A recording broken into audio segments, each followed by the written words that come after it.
Assalamualaikum warahmatullahi wabarakatuh.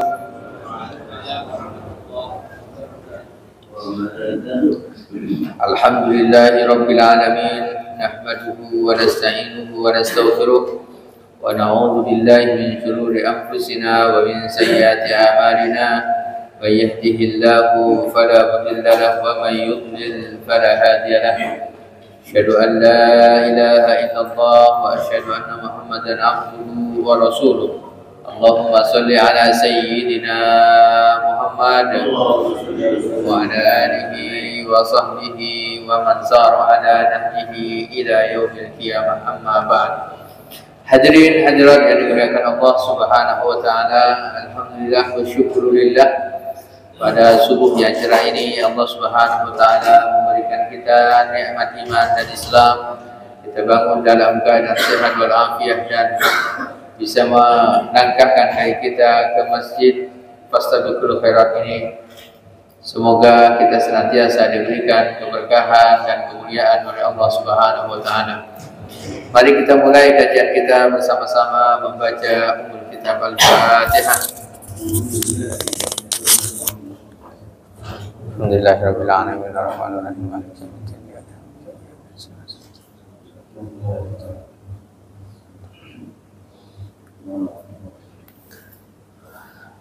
Baik Bapak Ibu yang berbahagia, kita akan melanjutkan pembahasan tadabbur dari surah Al-Baqarah ayat yang ke-111 ya, sampai mudah-mudahan bisa sampai 114.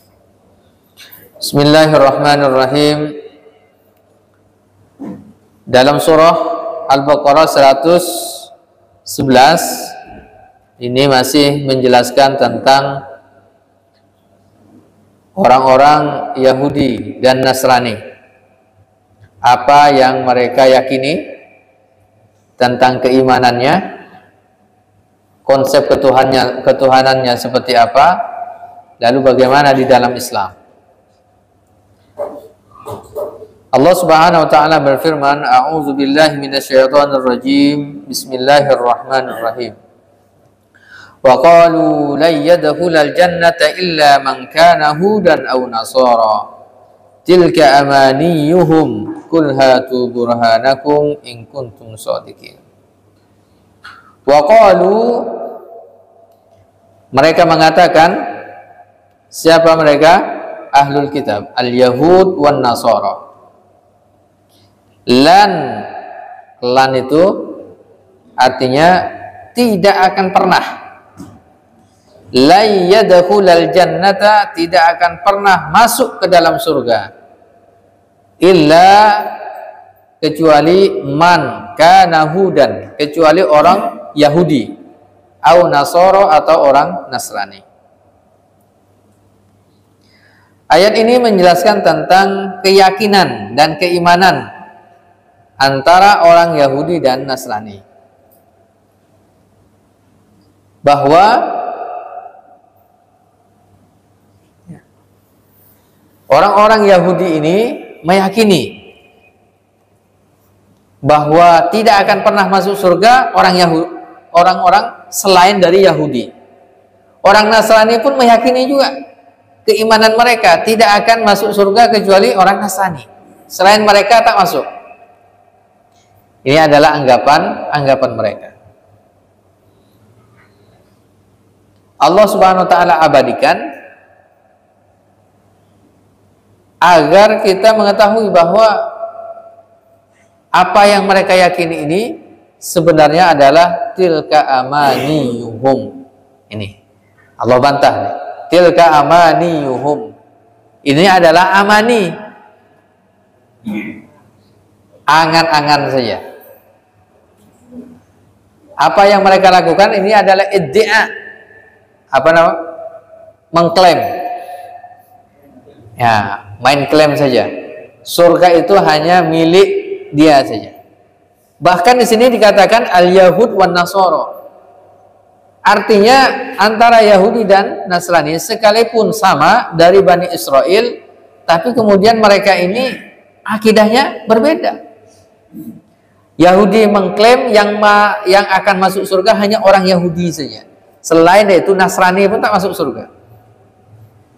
Nah, sedangkan orang Nasrani sendiri mengatakan yang akan masuk surga orang Nasrani saja. Maka Allah Subhanahu wa taala katakan tilka amaniyuhum. Itu hanya klaim saja, angan-angan saja. Tak benar itu.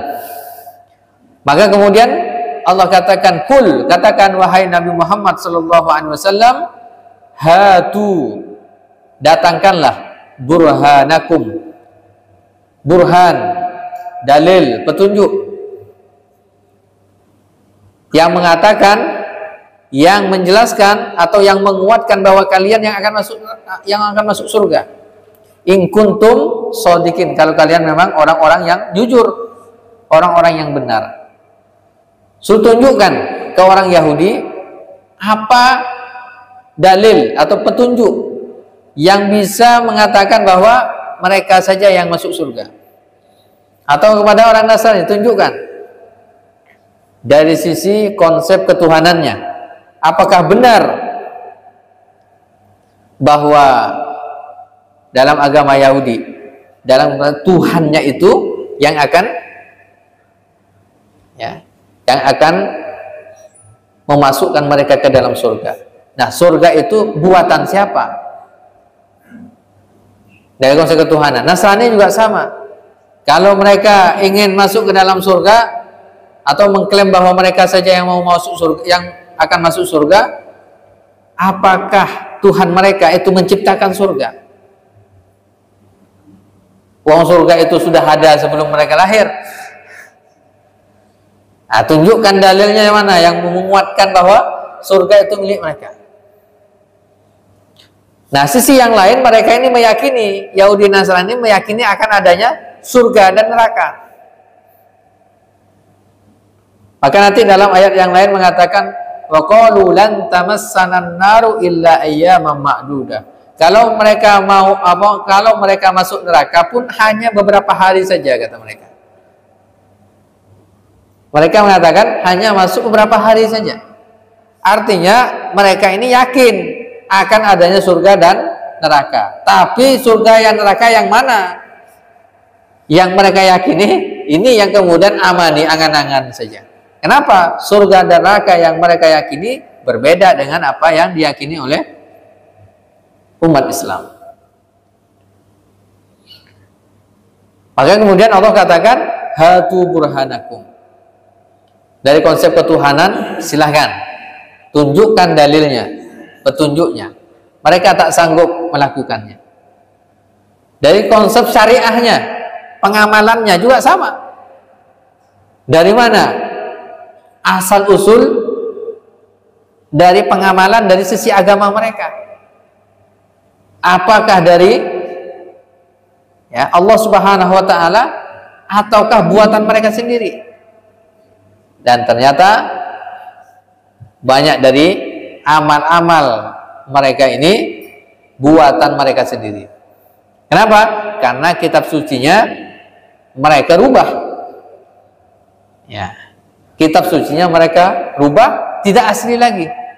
Dan kitab suci yang ada, kitab Taurat, ya kan, Zabur, Injil, atau dalam sekarang ini perjanjian lama, perjanjian baru, itu adalah buatan manusia, bikinan, tulisan, makalah semacam itu. Ya, dari misalnya seorang Yohanes menulis kitab sucinya, lalu kemudian setelah selesai, dinamakanlah apa namanya, kitab Yohanes. Kemudian ada Matius yang menulis, lalu kemudian disebut apa? Injil Matius, kan gitu ya. Terus orang-orang semua. Nah, coba diselidiki dari sisi riwayat.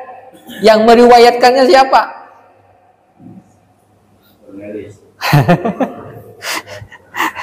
Yang meriwayatkannya siapa?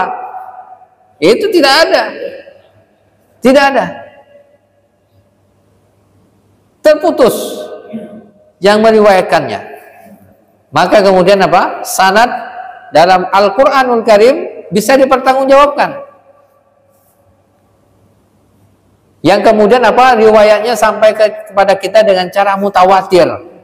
Yang mustahil orang itu berbohong. Kenapa? Begitu banyak orang yang meriwayatkan itu yang sama. Mustahil berbohong. Itu disebut dengan mutawatir. Bukan hanya satu orang. Nah, sedangkan kalau dalam kitab-kitab suci yang lain tidak ada silsilah sanadnya, itu tidak ada. Silsilah rawinya tidak ada. Nah, maka tunjukkan dari sisi keilmiahan itu yang mana yang benar. Dari situ saja tidak bisa. Apalagi dari konsep apa? Pakai logika, tak usah pakai dalil, pakai logika. Ini juga sama. Dari sisi apa? Konsep ketuhanannya. Syariat mana yang disampaikan oleh Tuhan mereka? Yang benar-benar syariat itu. Itu mereka tidak bisa mengatakan.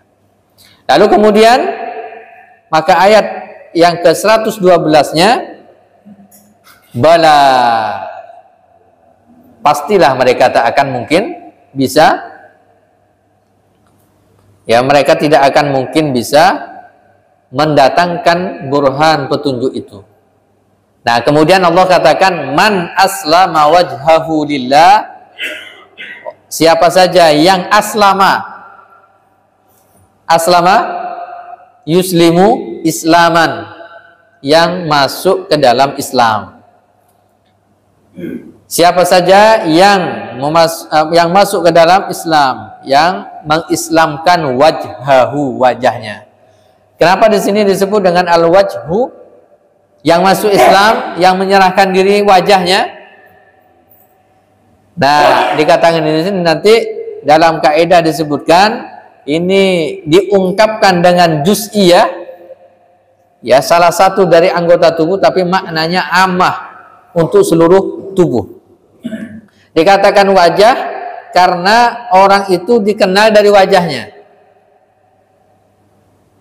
Nah, orang yang masuk Islam berikrar dengan dua kalimat syahadat, yakin dengan Allah Subhanahu wa taala dan rukun iman, merekalah yang aslamah, yang selamat.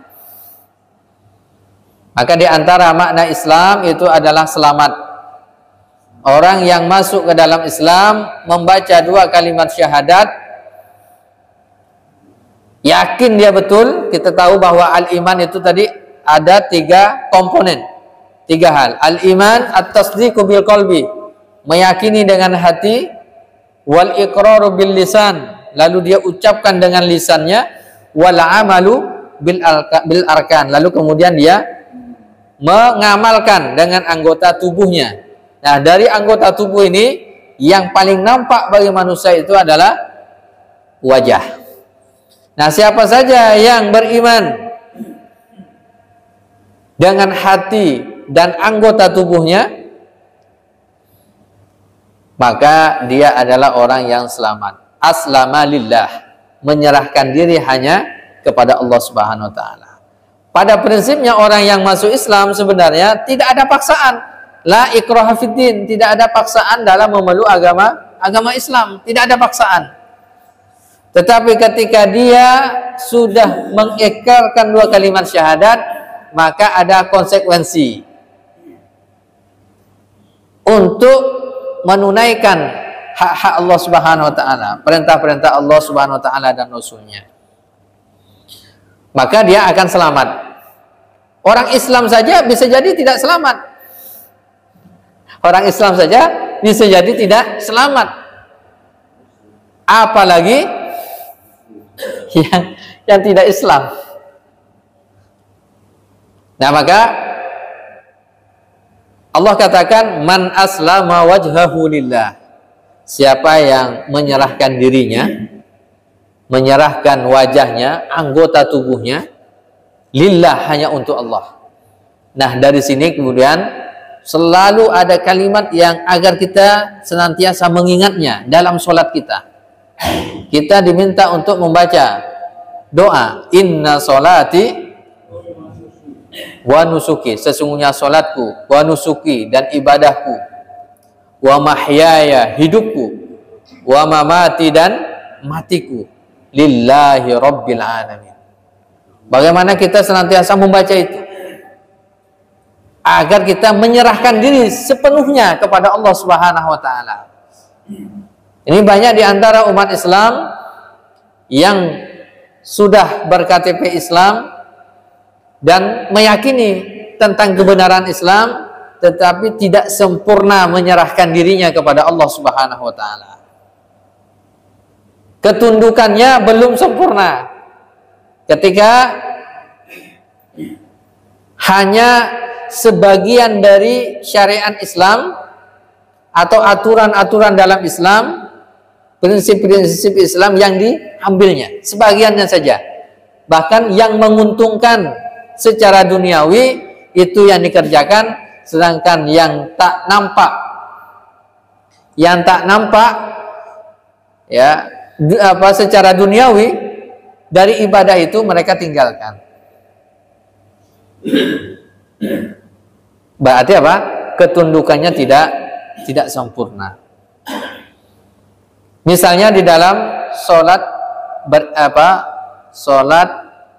berjamaah, sholat 5 waktu berjamaah.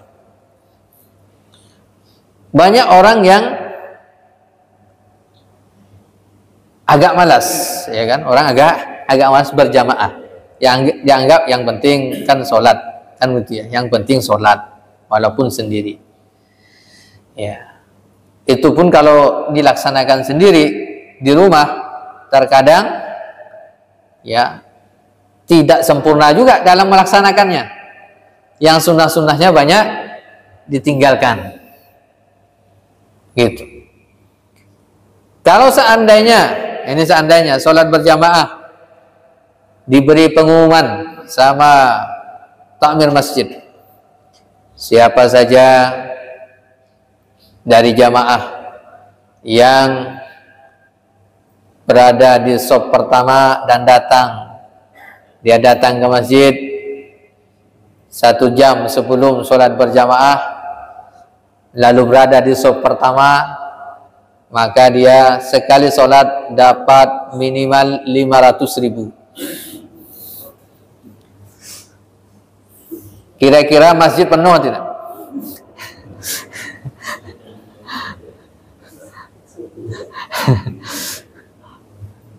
Itu bisa ngantri sampai ke sana, sampai ke jalan. Kenapa? Manfaatnya nampak itu.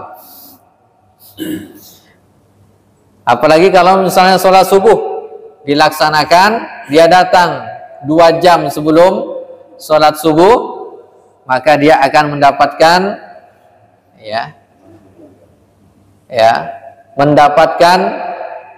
hadiah 10 juta.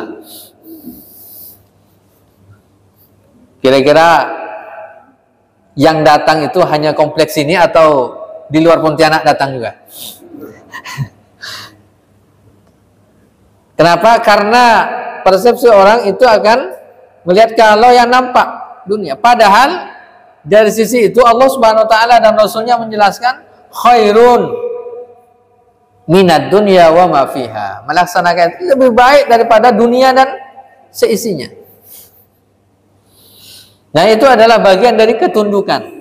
Ada yang seakan-akan dalam persepsi kita aturan Allah ini yang seakan-akan berat, ada yang seakan-akan ya tidak berat, ringan, menguntungkan. Nah, makanya disebut dengan mukallaf. Tetap ada beban syariat itu. Jangan dijadikan beban, tapi jangan dijadikan beban. Dia mukallaf itu orang yang diberi beban. Kenapa? Karena ada akal yang dimilikinya. Maka dengan akal ini bagaimana dia fungsikan akal itu agar bisa memilih kebenaran. Bisa memilih kebenaran Islam. Nah, orang yang menyerahkan dirinya hanya kepada Allah, tunduk patuh hanya kepada Allah Subhanahu wa taala, dan ditambah wa huwa muhsinun. Dan dia apa? Muhsin. Ahsana yuhsinu ihsanan. muhsinun fahuwa muhsinun. Muhsin artinya orang yang senantiasa melakukan kebaikan. Ihsan dalam setiap amalnya. Ihsan adalah al-itqan fi kulli syai'. Dan bagaimana ketika dia beribadah, ibadahnya ihsan.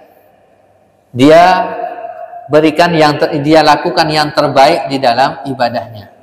Ketika dia beribadah, maka tanamkan dalam diri kita, kalau kita beribadah, tanamkan seakan-akan itu adalah ibadah terakhir kita. Maka insya Allah akan, seandainya diberikan pertanyaan kepada kita, misalnya bukan pertanyaan, pernyataan dari dokter misalnya, baru dari dokter, menurut medis usia bapak ini tinggal 2 jam lagi. Kira-kira apa yang akan kita lakukan? Ke mall atau ke masjid beribadah? Nah, ketika beribadah, apakah sama dengan biasa atau tidak? Itu khusyuknya luar biasa itu. Air mata itu bisa penuh itu. Itu.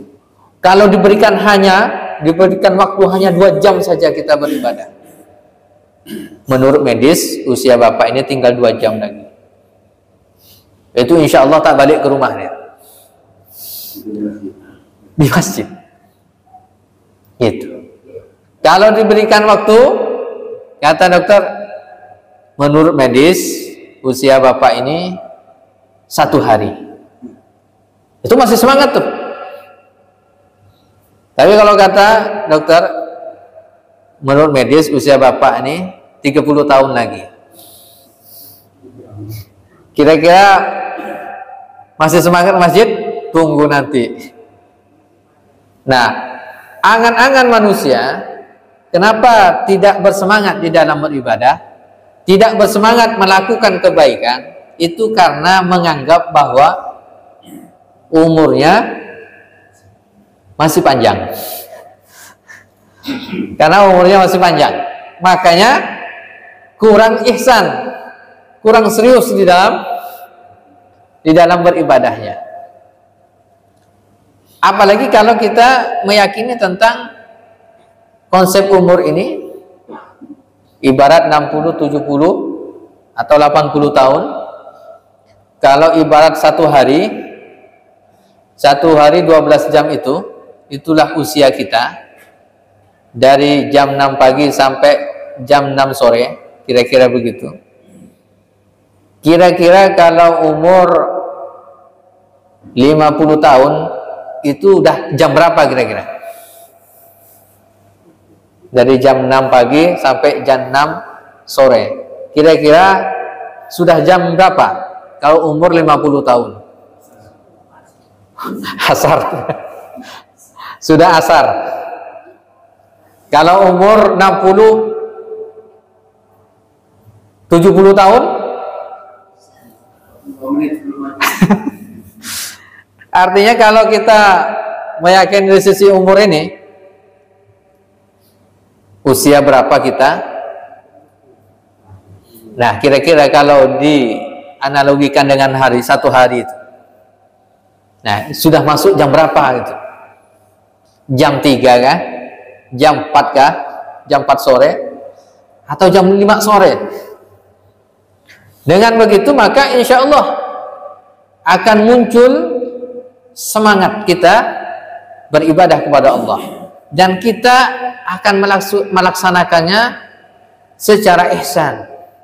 Ibadah ihsan itu kan dalam hadis sebutkan anta budallaha ka'annaka tarahu fa illam takun tarahu fa innahu yarak. Engkau beribadah seakan-akan melihat Allah, dan itu tak mungkin terjadi kalau engkau tidak bisa.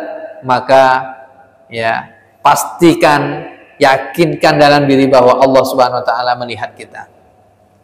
Maka kita akan melaksanakannya secara maksimal.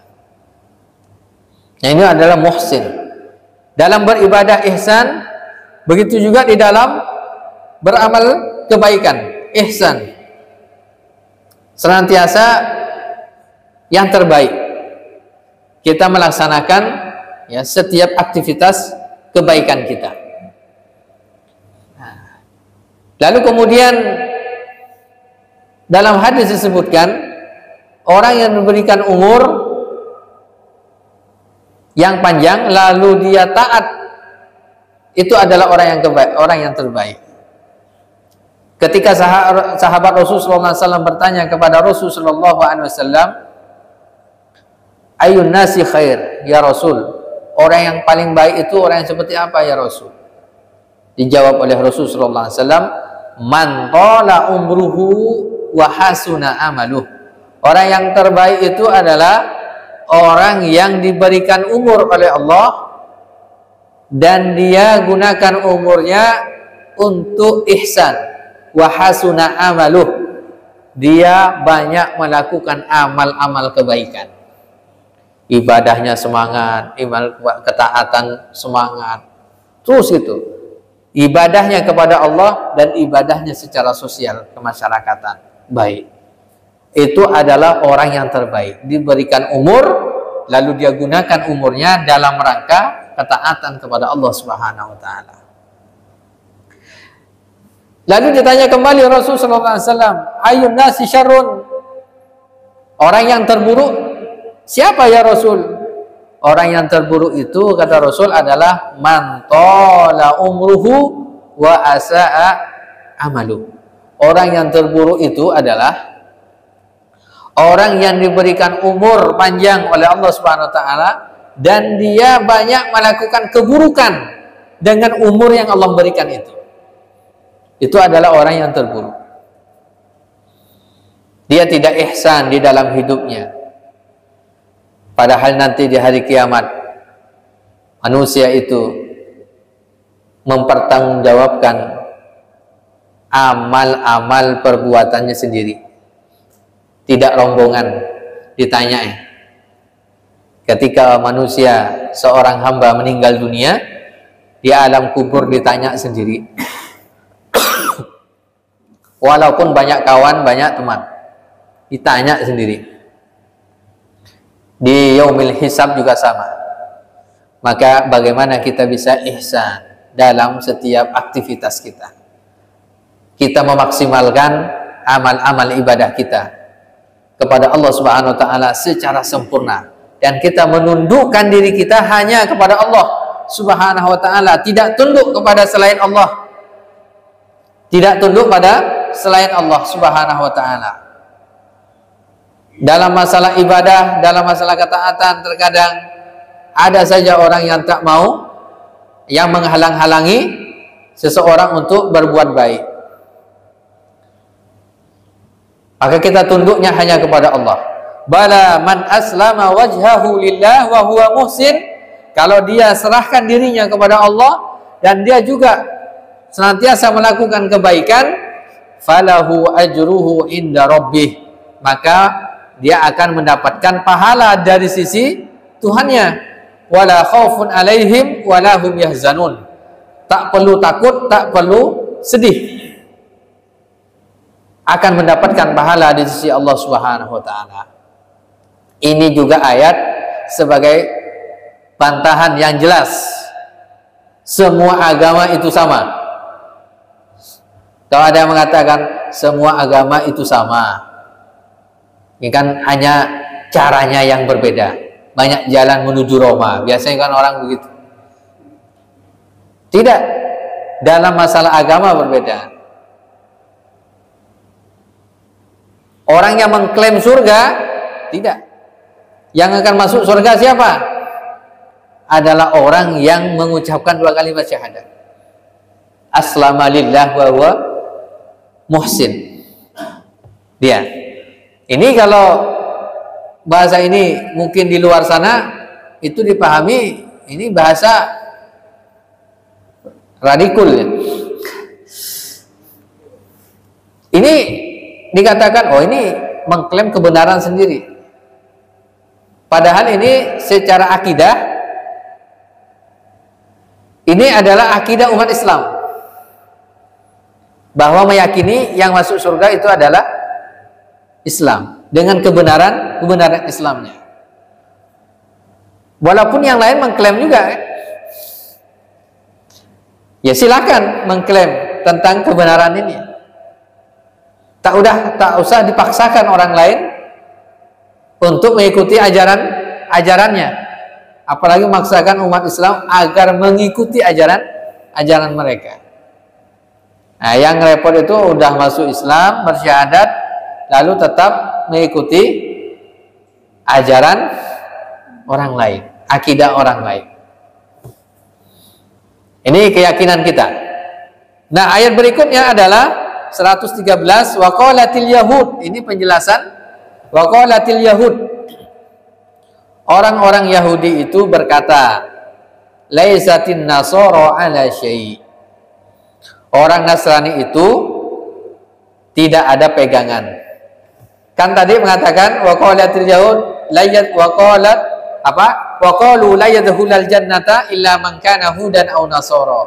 Mereka katakan yang masuk surga hanya Yahudi. Orang Yahudi mengatakan begitu. Orang Nasrani yang akan masuk surga hanya orang Nasrani saja. Nah, di sini orang Yahudi mengatakan orang Nasrani ini tak punya pegangan, tak punya akidah, kata dia. Sedangkan orang Nasrani mengatakan waqalatin nasara laisatil yahudu ala syai'. Orang Yahudi itu tak punya pegangan juga. Orang Yahudi itu tak punya kebenaran juga. Jadi saling klaim kebenaran. Padahal apa? Mereka mengatakan, di antara mereka mengatakan ada yang mereka mengikuti, ya, Yahudi ini mengikuti Nabi Musa, ya, pengikut Musa kan gitu ya. Lalu kemudian orang Nasrani mengklaim mengikuti apa? Nabi Isa. Lalu kemudian itulah yang kemudian dijadikan Tuhannya kan. Padahal kata Allah, wahum yaslunal kitab, mereka baca Alkitab, membaca kitab suci mereka. Yang sebenarnya kalau mereka menggunakan akalnya dan mereka membaca dengan serius, pasti mereka masuk Islam. Mereka baca kitab sucinya secara serius, lalu kemudian ya mereka dalami dengan akal sehat, pasti mereka akan masuk ke dalam Islam. Pasti itu. Nah, kenapa mereka melakukan seperti itu? Antara Yahudi dan Nasrani saling mengklaim. Ini menurut Al-Quran, bukan menurut kita manusia. Karena kadzalika qala alladzina la ya'lamuna misla qaulihim. Demikian ini ya, orang-orang yang tidak mengetahui juga mengikuti apa yang mereka kerjakan. Dan mereka melakukan itu karena ketidakpahaman mereka atau karena hasad. Ya, sebagaimana ayat sebelumnya, hasadan min anfusihim. Karena hasud dalam hatinya. Penyakit hasud ini penyakit pertama dalam sejarah manusia. Penyakit hasad ini sejak Allah menciptakan manusia, Nabi Adam alaihissalam, yang pertama kali hasud itu adalah iblis. Hasad. Ini penyakit pertama dalam sejarah manusia. Maka kalau orang terkena penyakit ini bahaya, sulit menyembuhkan. Maka ayat terakhir, surah terakhir dari Al-Quran 30 juz itu ditutup, ya, perlindungan kita kepada Allah, ya, dalam surah apa? An-Nas atau Al-Falaq, min syarri hasidin idza hasad. Surah Al-Falaq. Kita berlindung kepada Allah agar dilindungi oleh Allah dari syarri, keburukan hasidin, orang yang hasad. Idza hasad, ketika dia hasud. Dan ternyata mereka ini sifatnya begitu, karena hasadan min indi anfusihim. Mereka berusaha untuk mengatakan seperti itu. Begitu pula orang-orang yang tak punya ilmu. Yang mereka punya ilmu saja hasud, apalagi orang yang tak punya ilmu. Fallahu yahkumu bainahum yaumal qiyamah, maka Allah Subhanahu wa taala yahkumu, akan mengadili bainahum, antara mereka, yaumal qiyamati, pada hari kiamat, fima kanu fihi yakhtalifun, tentang perselisihan mereka. Jadi antara Yahudi dan Nasrani berselisih. Allah Subhanahu wa taala nanti di hari kiamat akan menghakimi mereka. Kalau mereka saja yang sebenarnya ada landasan kitab sucinya itu berselisih tentang kebenaran, berselisih tentang keimanannya, apalagi orang yang atau agama yang tidak ada dasarnya sama sekali, yang tidak ada dasarnya, yang tak ada landasan, ya, asal usul, ya, kitab sucinya tak ada. Oh, itu lebih parah lagi. Lebih parah lagi. Nah, maka ini yang penting, ya, bagi kita, bahwa keimanan kepada Allah melingkupi segala sesuatu. Ayat terakhirnya, ayat 114. Di sini Allah Subhanahu wa taala menjelaskan orang-orang yang zalim, siapa saja, baik dari kalangan muslim maupun di kalangan non-muslim. Waman azlamu, siapakah orang yang paling zalim, mimman, daripada orang mana'a, yang mencegah masajidallah, masjid-masjid Allah, ayyuzkara fiha ismuhu, disebutkan nama Allah Subhanahu wa taala, wa sa'a fi kharabiha, dan mereka berusaha untuk menghancurkan masjid. Jadi Allah Subhanahu wa taala mengatakan, siapa orang yang paling zalim dan di muka bumi ini? Orang yang paling zalim itu adalah orang yang pertama, mana'a masajidallah ayyuzkara fiha ismuhu, orang yang menghalang-halangi orang lain berzikir kepada Allah Subhanahu wa taala, melaksanakan sholat di masjid. Ini adalah orang yang paling zalim. Orang yang mau datang ke masjid, tak usah ke masjid, kata dia. Ngopi loh. Itu adalah orang yang paling zalim. Apalagi apa? Menghalangi orang lain untuk berzikir kepada Allah di masjid, mengingat Allah Subhanahu wa taala. Nah, ini diantara asbabu an-nuzulnya ayat ini, bagaimana orang-orang Yahudi, ya, orang-orang Yahudi ini berusaha, ya, menghancurkan masjid yang dibangun oleh Rasul dan para sahabat. Dan mereka berusaha agar tidak ada yang menyebutkan nama Allah. Nah, ini poin pertama. Dalam kehidupan dari dulu sampai sekarang ini sama.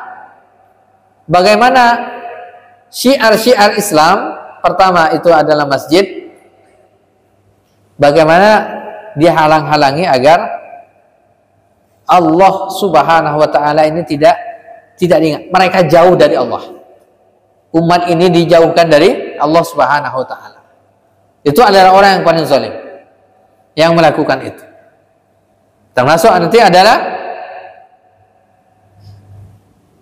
menghalangi seorang untuk beribadah ke masjid, mempersulit. Begitu juga mungkin bisa jadi apa? Mempersulit orang melakukan kajian-kajian di masjid. Begitu juga, ya, ayyuzkara fiha ismuhu, melakukan apa? Zikrullah di masjid. Ya, berzikir kepada Allah di masjid, mengingat Allah. majlis taklim, dan seterusnya. Ini adalah orang yang paling zalim. Apa saja yang terkait dengan zikrullah, baik itu ibadah atau amal-amal ketaatan yang lainnya. Karena dalam kaidah disebutkan al-ibratu bi umumil lafzi la bi khususi sabab, bahwa ketika kita membaca ayat-ayat Al-Qur'anul Karim ada asbabun nuzulnya pada saat itu, tapi ini juga berlaku untuk sekarang ini karena keumuman lafaznya. Orang yang paling zalim adalah orang yang menghalang-halangi orang lain beribadah, melakukan kebaikan di masjid.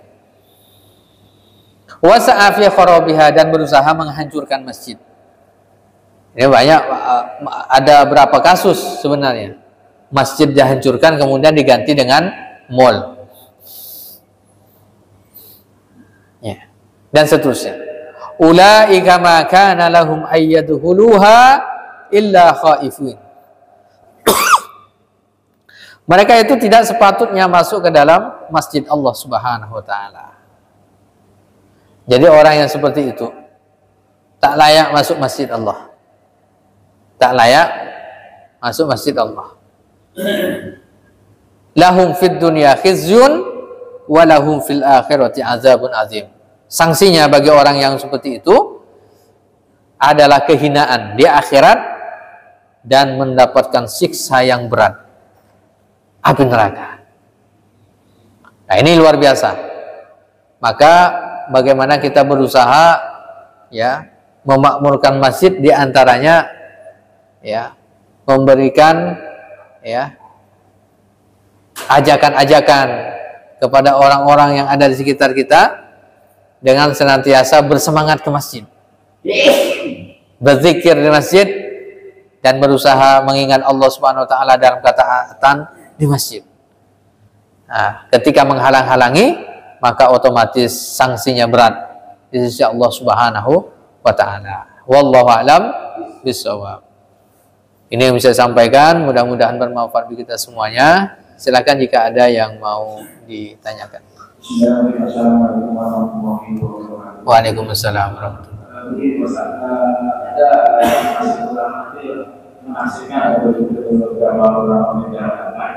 Ada penafsirannya, yaitu antara orang Yahudi dan Nasrani itu pernah selisih paham. Jadi mereka mengklaim bahwa mereka yang masuk surga, dari Yahudi dan Nasrani mereka yang masuk surga. Tapi semua itu ada bukti yang dibuktikan oleh Allah Subhanahu wa taala sebenarnya. Tapi ada yang ulama mengatakan bahwa Yahudi dan Nasrani bermusuhan terhadap Islam. Mengklaim bahwa orang Yahudi dan Nasrani adalah orang yang Islam. Kalau dilihat dari surat Al-Baqarah ayat 20 dan Al-Baqarah ayat 20 ada sudah saya bacakan pada. Dan orang-orang Yahudi dan Nasrani tidak akan rela kepada Muhammad sebelum mengikuti agama mereka. Adalah sesungguhnya petunjuk Allah itulah petunjuk yang sebenarnya. Dan jika engkau mengikuti keinginan mereka setelah ilmu kebenaran sampai kepada tidak akan ada bagimu pelindung dan penolong dari Allah Subhanahu wa taala. Bagaimana Pak Ustaz memandang hal ini, Pak? Apakah mereka berkata atau prinsipnya dari mereka sendiri? Yang kedua, pelajaran apa yang dapat kita ambil bahwa sebenarnya tidak adanya perbedaan atau keturunan masing-masing suatu umat, sehingga kita di dalam menuju ke ini Allah, sehingga Allah kita perlu beribadah dari mana Allah untuk bahwa orang yang surga itu orang yang beriman dan berakhlak serta bersedekah. Waalaikumsalam warahmatullahi wabarakatuh. Iya, ayat yang kita bahas tadi itu menjelaskan tentang karakter keimanan dari orang-orang Yahudi dan Nasrani. Mereka mengklaim bahwa salah satu dari mereka, atau bukan salah satu, orang Yahudi mengklaim bahwa dirinya yang masuk surga, orang Nasrani dirinya yang masuk ke dalam surga, yang lain masuk neraka semuanya. Nah, itu dari sisi keimanan. Dari sisi ketika dihadapkan pada Islam, ini mereka bersatu padu. Prinsipnya dari keyakinan mereka ini tidak ridho bahwa Islam itu dijadikan agama di muka bumi ini. Mereka tidak akan pernah ridho. Maka ayat 120-nya itu walan tardha ankal yahudu walan nasara hatta tattabi'a millatahum. Tidak akan pernah ridho orang-orang Yahudi dan Nasrani sampai kalian mengikuti millah. Millah itu bisa diartikan agama atau budaya atau adat istiadat atau apa saja yang terkait dengan yang dilakukan mereka.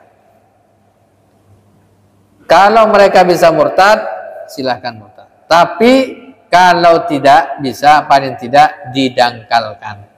Walaupun secara nanti dalam implementasinya, dalam kehidupan sehari-hari ada saja yang umat Yahudi dan Nasrani ya tidak bermusuhan. Maka nanti dalam fikih juga disebutkan ada kafir zimmi.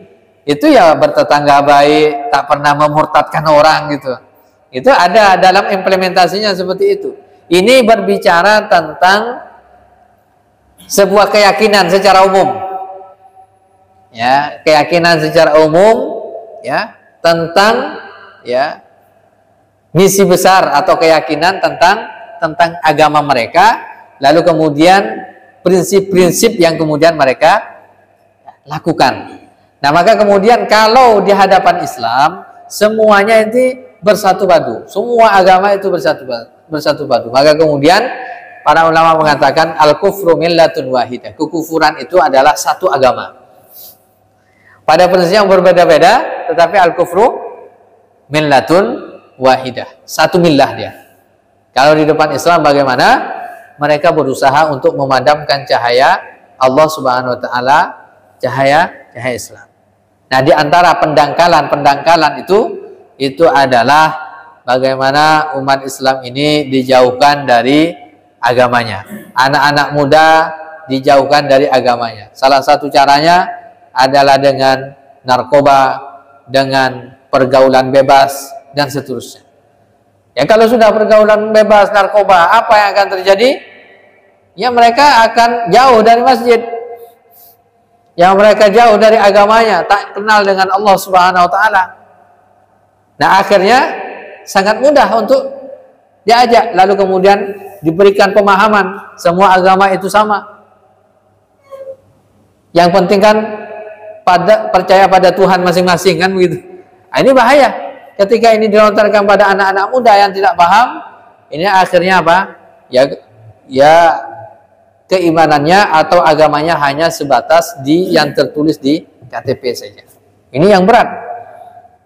Nah, ini PR besar umat Islam. Nah, maka kemudian sebenarnya dalam konsep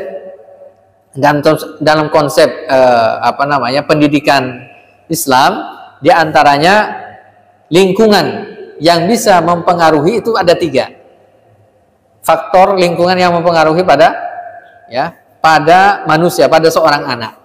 Yang pertama adalah sekolah, yang kedua rumah, dan yang ketiga masjid. Ketika di sekolah lingkungan sekolahnya baik, ya, sekolah atau pesantren. Yang kedua rumahnya kondisinya baik, menjadi banyak qudwah di situ. Yang lingkungannya juga senantiasa mengajak pada kebaikan. Dan yang ketiga adalah masjid. Para pemuda, para remaja didekatkan ke masjid, maka insya Allah akan terfilter gitu. Karena lingkungannya itu sekolah, bagaimana anak-anak muda ini ada sekolah, rumah, sekolah, masjid. 3 hal saling berhubungan. Ini akan membentuk karakter seseorang. Tapi kalau seandainya sekolah dan kafe, sekolah dan tempat-tempat game, nah ini yang agak berat ini. Nah, ini yang agak berat. Nah, mungkin apa? Pendangkalan akidah. Setelah itu, ya. Nah, semacam itu. Walaupun ini kalau ayat 120 ini disampaikan pada mereka, ayat ini berbohong kata dia. Kenapa? Kami tak pernah gitu kan. Ini konsep. Ini itu berbicara tentang konsep keimanan. Secara umum seperti itu. Jadi tidak ada pertentangan ayat yang tadi dengan ayat yang ini. Wallahu a'lam bishawab.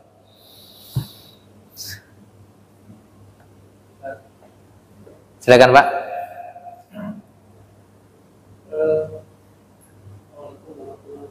Assalamualaikum warahmatullahi syariatnya memang ada mirip. Saya tadi berikan surga tapi akan di neraka sebentar. Seperti kita juga akan di neraka juga akan surga.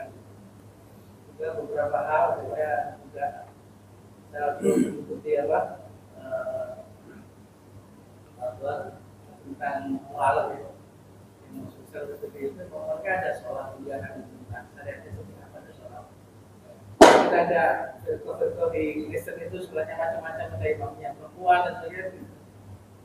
Jadi sholat seperti kita juga gitu. Itu kan kebetulan saya juga pernah ikuti juga bahwa kita mereka itu dalam kita punya Matius, Markus, Yohanes dan Lukas itu dijembrengkan untuk satu tema yang sama. Itu beda semua. Mereka satu kitab perjanjian lama tapi ada ratusan dari ribuan kalimatnya beda semua. Gimana nih kita kan gitu. Nah, jadi sebenarnya masalah klaim-klaim itu sebenarnya buktinya ya mereka sudah nggak berhubungan dengan Allah kan. Ada satu seperti yang sudah atau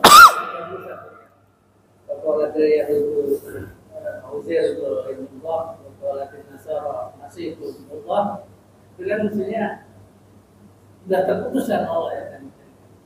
Dan mereka tidak bisa membuktikan itu dalam kitab ya dan seperti Al-Quran. Apakah memang mereka itu memang berpecah belah seperti itu kan? Seperti kita kan putus. Iya. Baik. Mereka ini pada prinsipnya bukan satu. Yahudi bukan satu. Nasrani bukan satu juga. Ini ya di Indonesia saja misalnya Kristen ini banyak juga kan. Ada Katolik, Protestan. Itu nanti ada selain daripada itu nanti ada masing-masing suku itu ada ininya juga, alirannya juga. Itu berbeda. Nah, semua kitab sucinya pun berbeda juga. Kenapa? Karena tidak ada bahasa aslinya. Yang ada bahasa Injil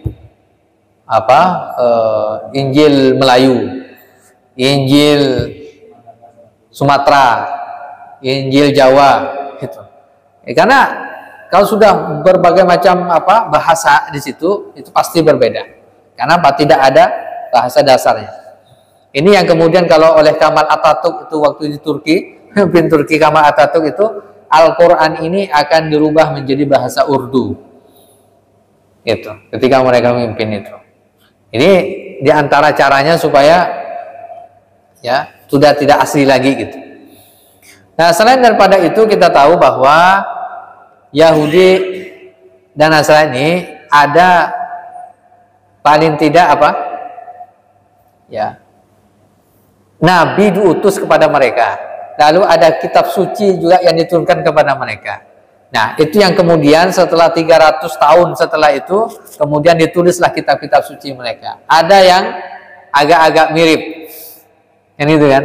Ada yang agak-agak mirip gitu. Nah, itu maklum kenapa? Karena terkait dengan ya mereka dulu pernah didatangi Nabi lalu kemudian turunkan kitab suci juga pada mereka. Tetapi yang jelas mereka dengan kitab sucinya melakukan distorsi, penyimpangan, merubah dan seterusnya. Nah, ini yang kemudian walaupun ada yang mirip, misalnya tidak boleh mencuri, itu kan mirip, gitu kan? Itu hal-hal yang Nah, itu yang tidak dirubah gitu.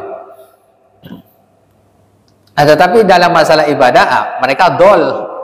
Itu yang tersesat gitu. Mau beribadah lalu kemudian tersesat. Nah, tambah lagi yang mereka sembah itu tidak sesuai apa yang Allah harapkan. Nanti laqad kafara alladzina qalu innallaha salisu salasah. Coba dibuka dalam surah Al-Maidah ayat 73. Surah Al-Maidah ayat 73. Laqad kafara alladzina qalu innallaha salisu salasah. Allah Subhanahu wa taala bantah lagi. Sungguh telah kafir orang-orang yang mengatakan innallaha salisu salasah, bahwa Allah itu ada dalam 3. Ini yang kemudian membantah konsep trinitas, 3 dalam 1. Lalu Allah katakan wa ma min ilahin illa ilahu wahid. Tuhan itu hanya satu saja, esa, tunggal, Allah Subhanahu wa taala. Wa illam yantahu amma yaqulun la yamassanna alladziina kafaru minhum azabun alim. Kalau mereka tidak menghentikan apa yang mereka katakan, mereka akan mendapatkan siksa yang pedih kalau mereka tak masuk Islam.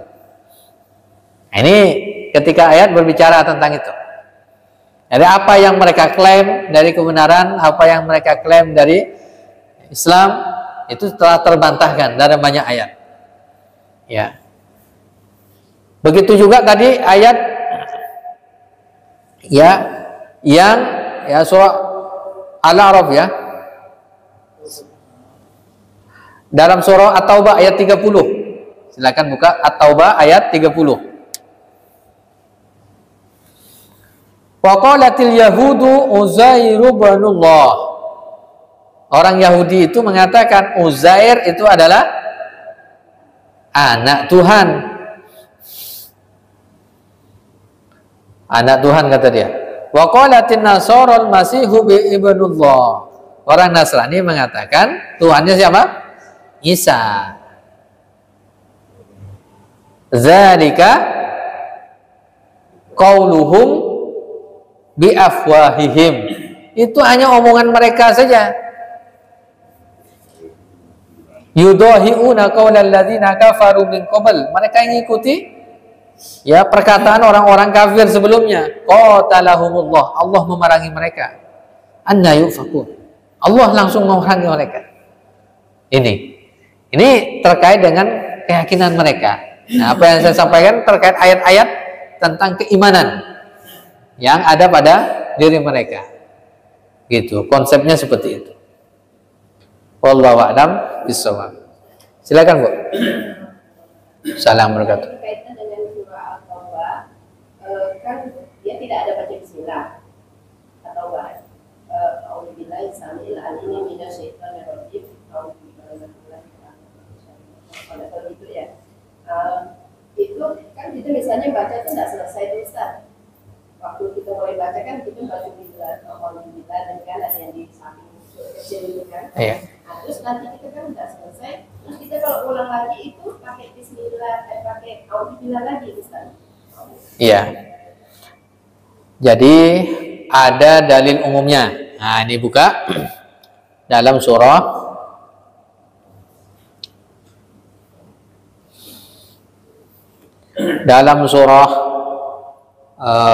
An-Nahl ayat 98. Surah An-Nahl ayat 98. Surah An-Nahl ayat 98. Fa iza qara'tal Qur'ana fasta'iz billahi minasyaitonir rajim.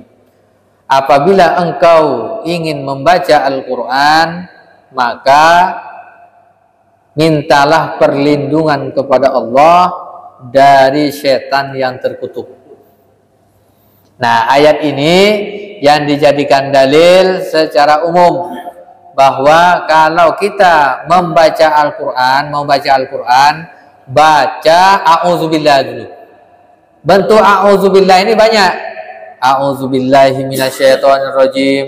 Ada a'udzu bikalimatillahi tammati min syarri ma khalaq. a'udzubillahi minasyaitonir rajim min hamazihi wa hamzihi. Nah, itu banyak dibaca. Ketika mau baca ayat, baca a'udzubillah. Ini ayatnya. Nah, terkait dengan baca ayat, nah disunnahkan lagi membaca basmalah. Kenapa? Karena basmalah dikatakan kullu amrin dzibalin la yubda bi bismillah fa huwa aqta. Dalam hadis disebutkan setiap perkara yang tidak dimulai, setiap melakukan sesuatu tidak dimulai dengan basmalah, maka terputus. Terputus dari apa? Dari rahmat. Karena basmalah ini mengandung doa tentang rahmat, kasih sayang kepada dari Allah Subhanahu wa taala kepada makhluknya. Terkait dengan surah At-Taubah, surah At-Taubah ini isinya terkait dengan laknat Allah kepada orang-orang kafir, orang-orang Quraisy yang mereka memusuhi dan memerangi Islam. Lalu maka kemudian disunnahkan tidak membaca basmalah supaya terputus rahmat Allah Subhanahu wa taala dari mereka. Nah, bagaimana kalau kita membacanya? Cukup membaca a'udzubillahi minasyaitonirrajim. Kalau misalnya pas tilawah pertengahan surah At-Taubah bagaimana? Ya a'udzubillah terus. Memulainya dengan a'udzubillahi minasyaitonirrajim. Tidak perlu membaca basmalah. Wallahu a'lam bishawab. Masih ada? Ya, Pak, silakan. Salam. Kalau penjelasan Pak Ustaz untuk masalah dari sesuai dengan ayat yang dijelaskan itu khususnya bagi orang Yahudi atau Nasrani. Tapi khusus agama syariat yang dalam praktek sehari-hari. Saya pernah ketemu seorang tua. Waktu itu umurnya agak tua, yang satu. Jadi dari satu keluarga. Tapi yang tidak itu sama. Dia itu melarang keluarga untuk pergi ibadah dengan alasan keluarga ini dengan dia sambil tidak tua. Tapi sakitnya tidak dirasakan sakit apa. Kalau dia masih bisa berjalan kan sakit mustahil. Tapi maksud daripada keluarga tersebut dia malah di rumah aja, tapi dia tidak melarang bahwa harus tidak ibadah sekarang tidak, karena disuruh di rumah. Lalu bagian muda dari kawasan, terlalu muda, biar dia sudah cukup dewasa, sudah cukup besar, kalau boleh jadi dididik atau melakukan yang khusus jadi karena guru ini masuk ke dalam itu. Assalamualaikum warahmatullahi wabarakatuh. Waalaikumsalam warahmatullahi wabarakatuh. Iya, terkait dengan orang tua yang mau ke masjid. Ini sebenarnya bagaimana kalau dalam keluarga itu kalau ada orang tua yang ingin ke masjid, bisa ada yang mengantarkan, itu bagus. Ya kan gitu ya? Gitu. Ada solusi kan gitu kan ke masjid. Tapi kalau tidak ada, memang itu adalah penyakit, itu kan uzur namanya. Kalau uzur ya sah-sah saja, boleh-boleh saja. Kalau sebelumnya dia sering ke masjid karena uzur sakit, kalau jalan lama itu kemudian apa namanya bisa ya pingsan, bisa ngos-ngosan, maka dia akan mendapatkan pahala sama seperti dia sholat berjamaah di masjid. Sama, asalkan sebelumnya istiqomah dan ada niat yang kuat dia mau ke masjid, cuman karena masalah uzur, karena penyakit, lalu dia kemudian tidak bisa ke masjid, pahalanya sama. Tak usah dipaksakan ke masjid. Jangan sampai dia memunculkan mudarat yang lebih besar. Dalam kaidah disebutkan la darara wa la dirar. Ya. Nah, tidak boleh kemudian apa memunculkan mudarat yang lebih besar lagi. Ya silakan sholat di rumah, ya. Tapi karena uzur dia akan mendapatkan pahala yang sama seperti sholat berjamaah di masjid. Gitu. Nah, tetapi kalau hanya sakit biasa dan itu tidak membahayakan, nah, maka ke masjid tidak ada masalah.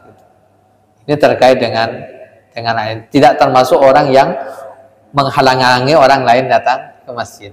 Bisa jadi yang tahu penyakitnya hanya anaknya saja misalnya, orang tuanya tidak diberitahu tentang penyakitnya kan gitu ya. Ya ini kalau berjalan agak lama bahaya kan gitu. Nah, misalnya begitu. Nah maka ini karena uzur tidak ada masalah. Itu Pak ya. Wallahu a'lam bishawab. Masih ada? Ya terakhir Pak ya. Ya. Ya.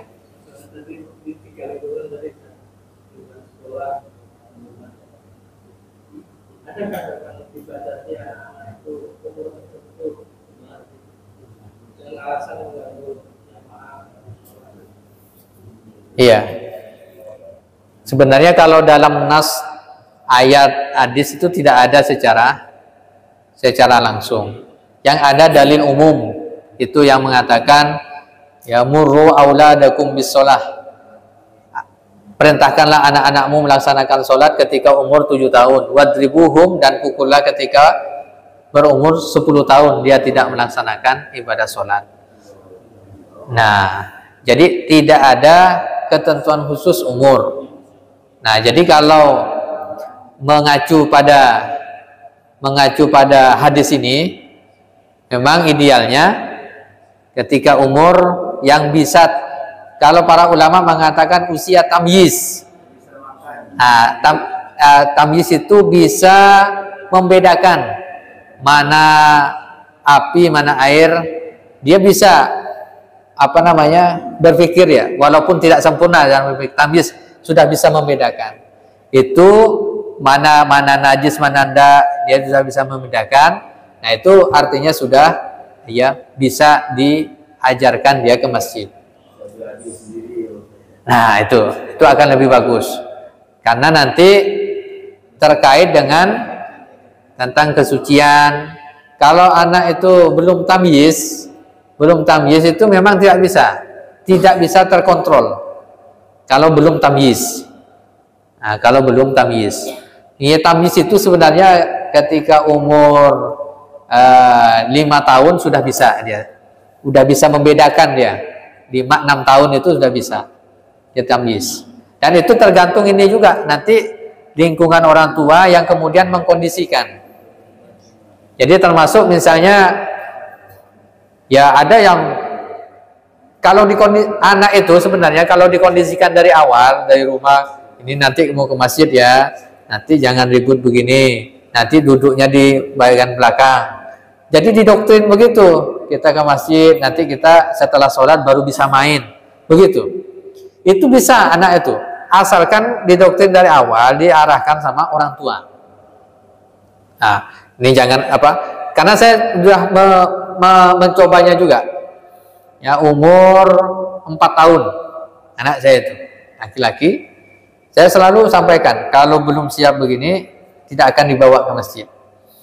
Tapi ketika ketika siap, nanti kalau sholat di belakang, tidak boleh bergurau. Terus begitu. Alhamdulillah berjalan gitu. Bisa. Dan setelah sholat dia paham. Oh ya sudah, habis sholat dia bermain. Dipersiapkan dari rumah. Yang menjadi masalah ini dari rumah tidak dipersiapkan. Nah, lalu kemudian dibawa ke masjid. Ini yang kemudian yang bikin kekacauan gitu. Saya lihat pernah ada tradisi di negara mana namanya anak sudah diajari di rumah, masuk itu disambut sama jamaah. Iya. Itu bagus itu. Tadi sudah tamyiz, bisa dikondisikan. Itu malah bagus. Memang pengondisian pertama itu kalau belum dikondisikan, lebih baik kondisikan dulu sebelum ke masjid. Nah, supaya karena banyak orang yang ya terkadang ya jamaah terganggu. Ini juga menjadi ini juga itu. Jadi satu sisi bagus dalam pendidikan pada anak, tapi sisi yang lain ketika mengganggu kehusuan, Ya, kita juga minta perlindungan kepada Allah supaya tak terganggu oleh setan, kan bisikan setan. Lalu udahlah setan ganggu lagi suara dari luar, itu kan. Nah, ini yang kemudian bagaimana kita mensinkronkan sebenarnya itu bisa dengan cara dikondisikan dari rumah. Wallahu a'lam bishawab. Ini yang saya sampaikan, mudah-mudahan bermanfaat kita semuanya. Mohon maaf atas segala khilafan. Kita akhirnya baca hamdalah dan doa kafaratul majlis. Alhamdulillahirabbil alamin. Subhanakallahumma wa bihamdika asyhadu an la ilaha illa anta astaghfiruka wa atubu ilaik. Assalamualaikum warahmatullahi wabarakatuh.